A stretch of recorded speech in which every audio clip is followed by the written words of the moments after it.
দৈনিক মুক্তি সমাচার, সত্যের সন্ধানে। আসসালামু আলাইকুম। আমন্ত্রণ জানাচ্ছি দৈনিক মুক্তি সমাচার ও ডিএমএস টিভি সংবাদে। সাথে আছি আমি ইশরাত জাহান। চাঁপাইনবাবগঞ্জ ৩ আসনের জামাত মনোনীত প্রার্থী নুরুল ইসলাম বুলবুলের নির্বাচনী ইশতেহার প্রকাশ। আজকে আমরা এখানে গোয়ালডুবির পদ্মা নদীর পাড়ে এসে উপস্থিত হয়েছি। আমাদের চাঁপাইনবাবগঞ্জকে আগামী দিনে চাঁপাইনবাবগঞ্জের সর্বস্তরের ছাত্র জনতা কিভাবে দেখতে চান, তাদের প্রত্যাশা,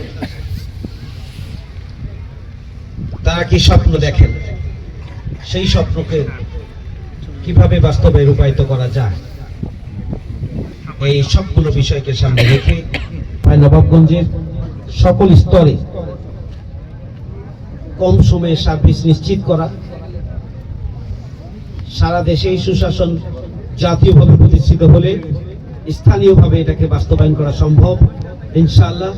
এরপরও নির্বাচিত হওয়ার পরে যতটুকু সুযোগ থাকবে ততটুকু সুযোগের সবটুকুকে কাজে লাগিয়ে আমরা চাঁপাইনবাবগঞ্জে আমরা সুশাসন প্রতিষ্ঠার জন্য, আইনের শাসন প্রতিষ্ঠার জন্য, মানুষের অধিকার প্রতিষ্ঠার জন্য আমরা অগ্রাধিকারের ভিত্তিতে আমরা বিবেচনা করব, অগ্রাধিকারের ভিত্তিতে আমরা ভূমিকা পালন করবো ইনশাআল্লাহ।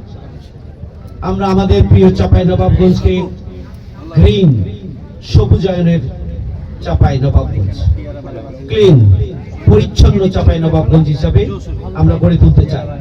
যদি আমরা গ্রিন চাঁপাই, ক্লিন চাঁপাই, পরিচ্ছন্ন চাঁপাই, সবুজ চাঁপাই এবং নিরাপদ চাঁপাই, স্বাচ্ছন্দ্য জীবন, এভাবেই আমরা আমাদের প্রিয় চাঁপাইনবাবগঞ্জকে বসবাসের উপযোগী আমরা করে তুলব ইনশাআল্লাহ।